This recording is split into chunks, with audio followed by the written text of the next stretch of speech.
videoaula, a gente vai falar sobre o consumo, sobre como preparar, né, uma das plantas que a gente tem levado e distribuído aí nas diversas comunidades atendidas pelo Bahia Produtiva, que é a chaia. A chaia, ela tem duas variedades que a gente recebeu e levou também para as comunidades essas duas variedades, que é a chaia estrela, que é essa chaia que a gente tem aqui, né, e também a chaia mansa. Essa chaia estrela, né, ela tem as folhas mais recortadas, né, e muita gente confunde com mamoeiro, né? Já a outra chaia, as folhas delas são menos recortadas. Essa aqui também, a folha é um pouquinho mais áspera que a outra, né? A chaia mansa ela é um pouco mais macia. Mas com relação à composição nutricional, as duas são bem semelhantes. Então tem sempre surgido essa dúvida de como consumir a chaia, de como introduzir a chaia na alimentação, e a gente vai falar no final da videoaula, fazer, né, um prato utilizando como matéria-prima a chaia. Mas antes, assim, né, eu queria falar um pouco mais dessa planta, né? Ela é uma planta muito rústica que adapta muito bem aqui na nossa região. Essa planta aqui, ela está aproximadamente uns 8 meses, né? Já está sendo consumida desde quando começou a ter aí uma boa formação de copa. E uma planta muito resistente com relação ao ataque de pragas e também de doenças, né? 8 meses a gente nunca viu nenhuma manifestação de nenhum tipo de praga aqui. Apesar daqui a gente não ter dificuldade com irrigação, essa planta não passar por estresse hídrico, mas é uma planta que, de modo geral, para quem não tem irrigação, é uma planta muito resistente, né?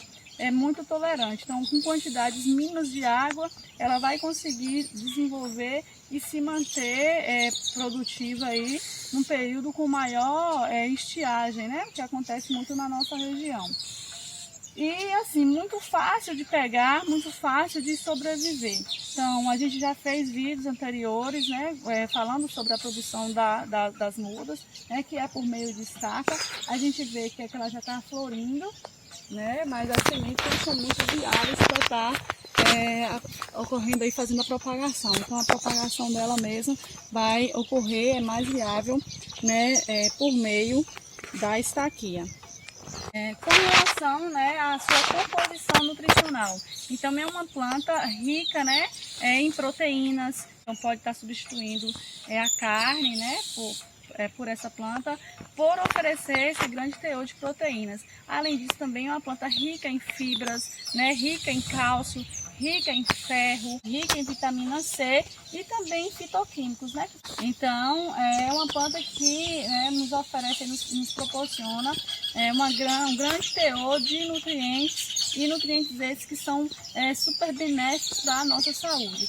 E aí a ideia é mostrar como, né, fazer o consumo, como introduzir ela na nossa alimentação. Vale lembrar que ela não tem cheiro forte, né? Então, muita gente, assim, quando prepara, por exemplo, faz preparos com ela, muita gente pode confundir, inclusive, com a folha, né, do couve. Só que qual a diferença? O couve tem uma outra composição, teores nutricionais, é uma planta que com certeza é mais resistente, principalmente a questão da deficiência hídrica, comparada ao couve. E o couve também é uma planta que, de modo geral, ela é muito suscetível ao ataque de pragas, né, principalmente aí pulgão, lagarta, enquanto que a chaia não sofre, né, não tem esse ataque. Aqui na região a gente não viu ainda ela ser atacada e nem apresentar nenhum sintoma, né, de doença. Então, né, é uma planta a mais que merece a nossa atenção para a gente ter ela disponível aí nos nossos quintais, né, para enriquecer os nossos quintais e para aumentar a diversidade, né, e disponibilidade de alimentos que a gente está colocando na mesa no dia a dia.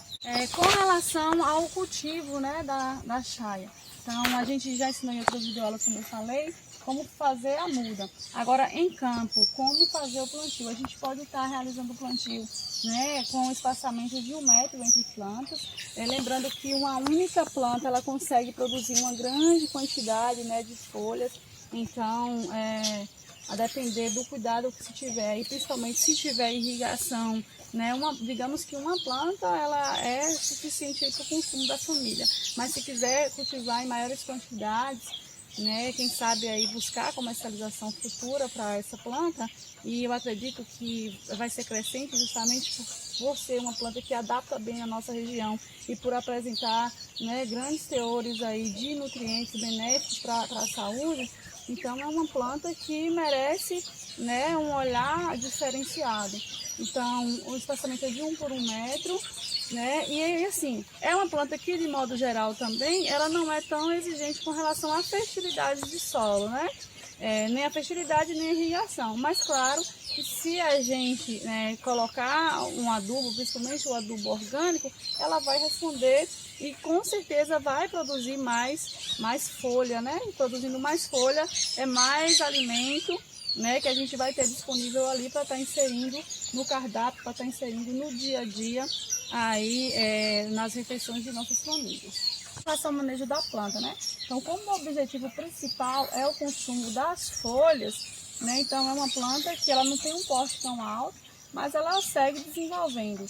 E aí, assim, se ela atingir um porte muito alto, a gente pode vir e realizar a poda dela, né? Para ficar num porte mais baixo, realizar uma poda aí com 60 centímetros para ela ocupar, para que ela possua aí um porte mais baixo e facilite também com relação à colheita, né? Porque se a gente deixar, ela vai continuar brotando e acaba atingindo, né, um porte maior.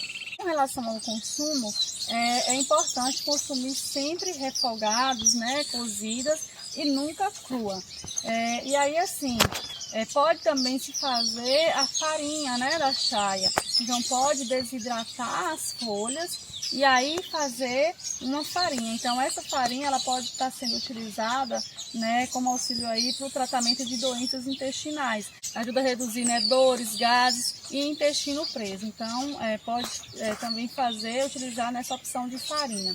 E aí, assim, como eu já falei, é rica em proteínas e oferece ao nosso corpo aí todos os aminoácidos essenciais para o bom funcionamento do nosso organismo. Aqui a gente vai fazer a colheita das folhas, né? A gente pode destacar cá embaixo e aí observem, né? Sai um látex, né? Sai aí a seiva da planta. Então, por isso que a gente vai fazer e recomendar que essas folhas elas devem serem consumidas, né, sempre refogadas. Sempre priorizar o uso delas refogadas, né, e nunca cruas. Então que a gente tem uma quantidade já boa para poder fazer um refogado, que vai ser o nosso prato, né, nessa videoaula. Então, realizada aqui a nossa colheita, a gente vai lá agora preparar o nosso prato, utilizando como matéria-prima a chaia.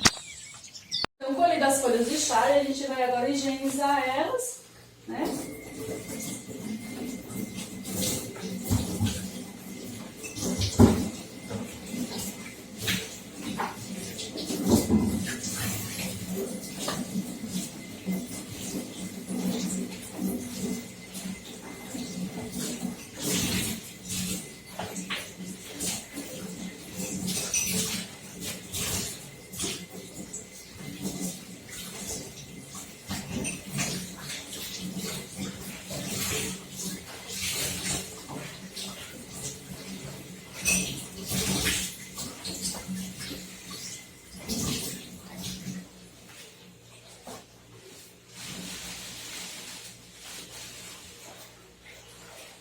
Então, feito o processo, né, de limpeza e de higienização, a gente agora retira esses talos maiores.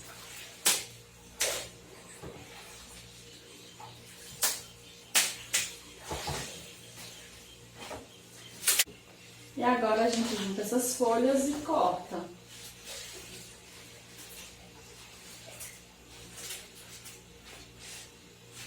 Então, pode cortar, né, segurando aqui somente com a mão, ou para facilitar, né, eu prefiro utilizar aqui a tábua.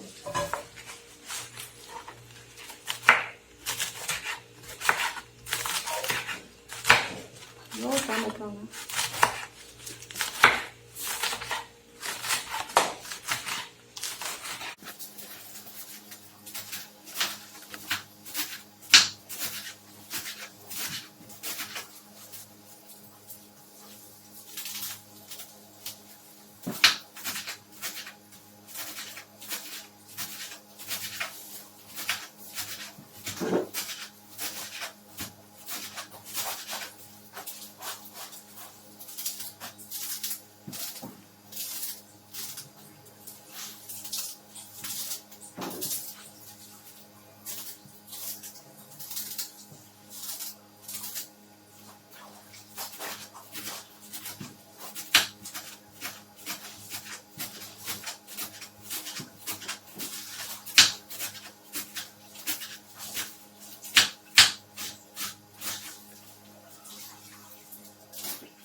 A gente finalizou o corte, tá vendo? Não precisa ser um corte tão pequenininho, mas se preferir pode cortar mais fino.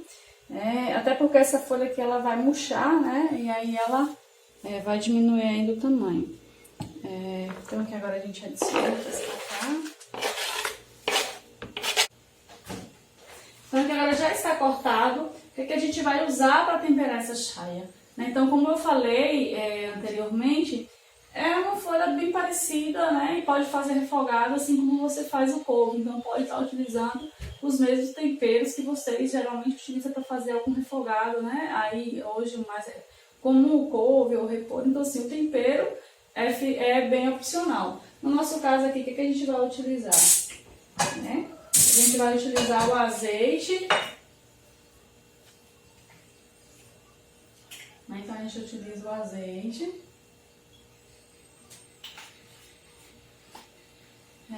Coloca o tempero. Pequena quantidade, né? Porque ali ele vai murchar, então fica um pouco salgado. E a cebola.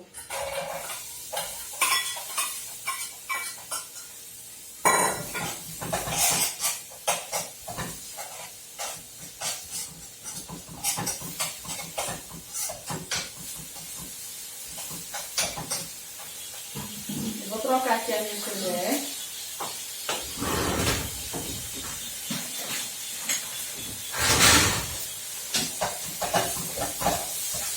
E aqui eu não preciso deixar o azeite esquentar muito, eu já posso colocar minhas folhas.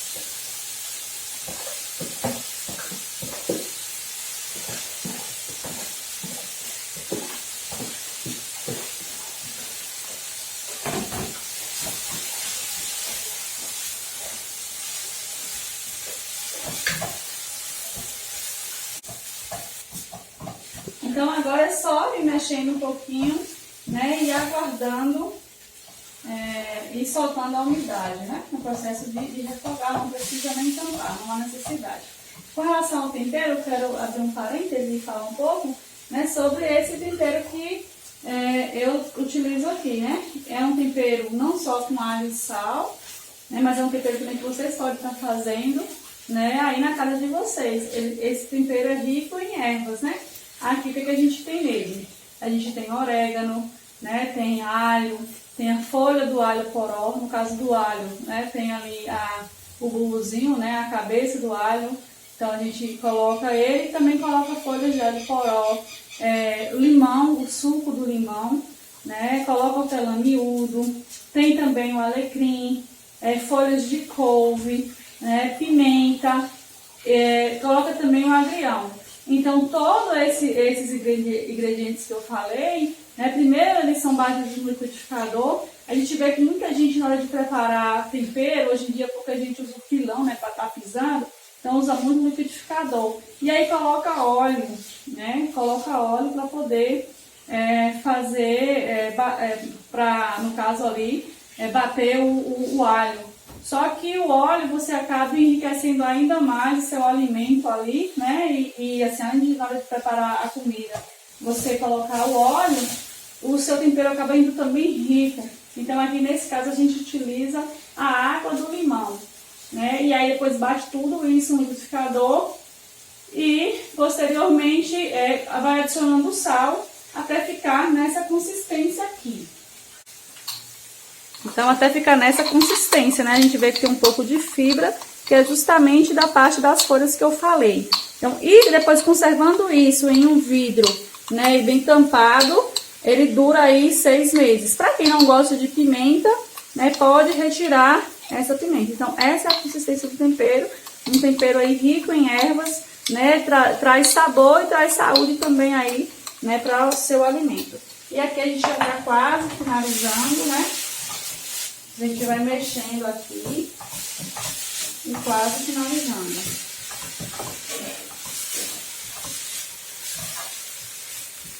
Então fica até a aparência, né? Bem parecido mesmo com o couve.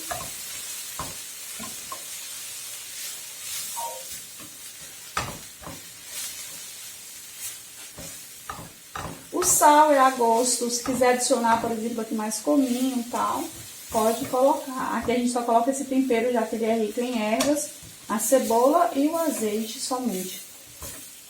Então aqui ele já perdeu, né, a parte da umidade, já desidratou bem. Então, ele é opcional, você pode servir ele dessa forma ou pode adicionar farinha também, né? Então tá aqui o nosso prato, né, pronto, né, a chaia, uma das formas de estar utilizando, de estar adicionando, né, esse alimento aí no cardápio de vocês. Eu vou desligar aqui. E quem preferir, no caso nosso aqui hoje, eu vou estar fazendo, né, a farofinha. Vou adicionar um pouco da farinha de mandioca, né, para ser servido. Então você vai adicionar, por exemplo, pode ser no almoço, né, fica ao critério de vocês. Outra questão também é que a gente pode enriquecer esse refogado, né, principalmente no caso se não for para fazer a farofa, porque algumas outras sugestões que eu vou dar de plantas para adicionar aqui, elas acabam soltando um pouco mais de água, né? Elas desidratam mais e fica mais molhadinho assim esse refogado. A gente pode estar adicionando cariru, a gente pode estar adicionando a beldroega, adicionando a língua de vaca, a gente pode adicionar também a ora pronobis, pode adicionar a moringa, né? Então, assim, imagina, são 6 tipos de plantas que a gente pode estar adicionando, ou mais, né? O próprio couve. Então, a gente pode fazer, né, esse refogado aqui com essa série de plantas. Então, isso fica a critério de vocês. Quando a gente adiciona essas outras plantas, aí já não dá para fazer a farofinha. No caso, para fazer a farofa, a gente adicionaria, né, faria somente com a chaia. Então aqui, né, agora a gente vai adicionar, né, no caso a farinha de mandioca, né, que é para fazer a farofa.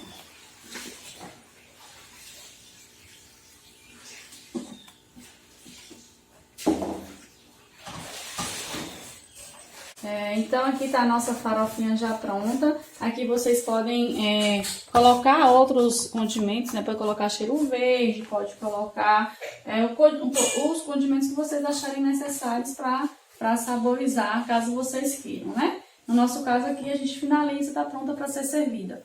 E aí assim, falando de outros benefícios, quando há um consumo regular, no caso da chaia, né? O consumo regular, né, da chaia, isso não é comer de vez em quando, mas seria um consumo regular, né? Então ajuda na melhoria da circulação sanguínea, como eu falei já anteriormente também. O pó ajuda no processo aí da digestão, né? Ajuda a melhorar dores, gases e a regular o intestino. Também a visão, ajuda a prevenir tosses, ajuda a controlar o colesterol, né? Então, assim, são benefícios quando se faz o consumo regular dessa planta. Ajuda também aí no controle de anemias, né? Então, assim, são todos benefícios quando se faz o consumo regular. Então, tá aí mais uma planta, né, para você estar adicionando. Essa planta já se encontra em diversas comunidades, né? Então, assim, procure os ACRs para vocês estarem, né, adquirindo mudas, né, para estar levando aí, enriquecendo o quintal de vocês. Sobre a produção de mudas, né, como fazer a propagação dela, a gente tem videoaulas também gravadas no canal do YouTube do IBS, é só dar uma busca aí, né, e buscar essas informações. Muito obrigada e até a próxima videoaula. A Terra à Distância é uma adaptação das atividades de assistência técnica e extensão rural do Bahia Produtiva, projeto do Governo do Estado da Bahia por meio da Secretaria de Desenvolvimento Rural do Estado, executado pela CAR, Companhia de Desenvolvimento e Ação Regional, com recursos provenientes de acordo de empréstimo com o Banco Mundial.